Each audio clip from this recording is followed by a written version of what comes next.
पख्नु कहाँ हो video skip गरेर गाडी आयो भने त होइन। आज चाहिँ म एकदम धेरै खुसी छु क्या साथीहरू। म लगभग काम गर्न लागेको 6 साल भयो एउटा कम्पनीमा होइन।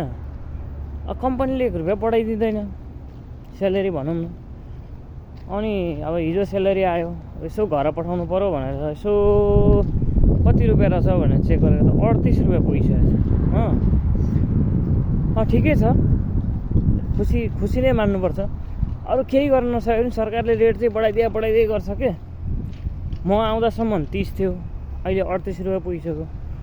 अब लगभग म घर जाने बेलासम्म 40-45 पुर्यायो भने त होइन, अब मैले पनि छाती फुलाएर भन्न सक्छु कि है मेरो पनि 1-1.5 लाख कमाइ हुन्छ है भनेर पनि भन्न सक्छु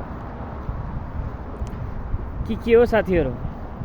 त्यही खुसियालीमा आज टक्ला पनि भइदिएछु म त। गाह्रो छ, अब के भन्ने। रेट बढै छ नेपालमा। अब